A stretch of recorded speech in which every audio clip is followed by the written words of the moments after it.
Good morning, Kenya, and this is Teke Nation Live. And so all of us remember the campaigning period when Papa Atwoli was very clear that there is no way Ruto was going to become president. And he said this a couple of times, not once, in Kakamega, in Kajiado, different parts. That as they crisscrossed the country, Atwoli's message was clear that huyo kijana hawezi kuongoza Kenya, period. But now, as fate would have it, we went into the elections and Chebukati announced Ruto as the winner. So Ruto is the president. And from the swearing-in day to date, a couple of days now, he has already appointed his cabinet, which was vetted, all of them approved. He has appointed his PSS, and all of them approved by Parliament. Now they've been already sworn in. And a couple of changes in the government already. So Ruto has settled. He's now the man in charge. He's the driver of the country.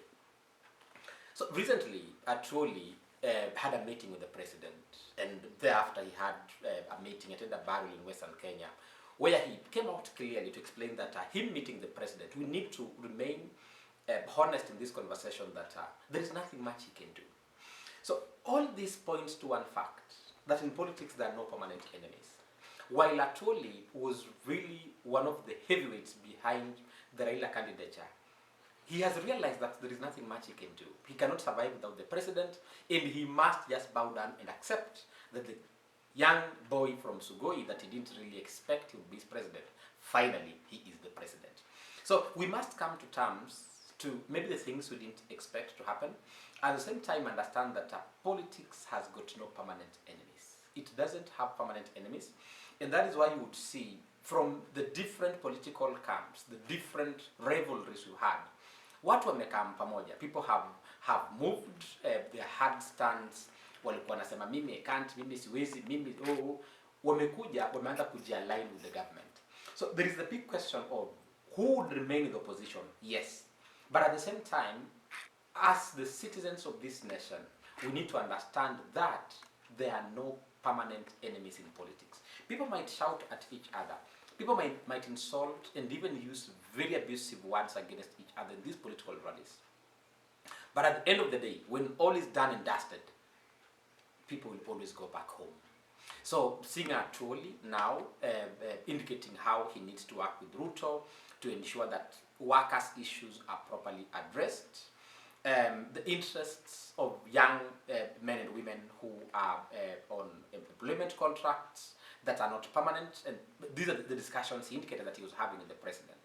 And how he also indicated that if the Azimio team, having been with the system that time, and even with the former President Uhuru on their side, and Ruto managed to beat them, it's not possible for them now to come in 2017 and beat him when Ruto would be now on that side with the system.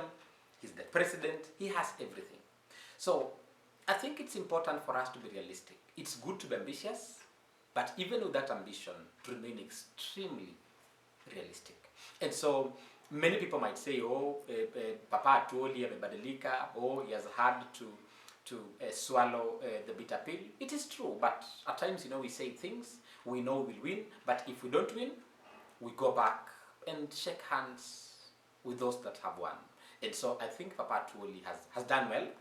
At times unajipanguza tu uchafu, unaanguka unajipanguza uchafu, and you move forward. So I think for me it's not a matter of Atwoli really betraying Raila. There is no way, because we as a nation we must work together and move forward. And even now, as Raila plans to hold his demonstrations, chances are that he will also find himself on a negotiating table with the president.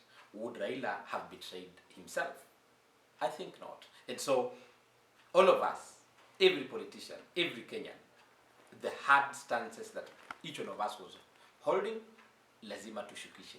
Tutoe hasira, tukue realistic, and know that Ruto will be president for the next 5 years. I do not know what will happen in 2017, but I'm sure for these 5 years, take it or leave it, he's the president. Teke Nation Live, kindly subscribe on our YouTube channel.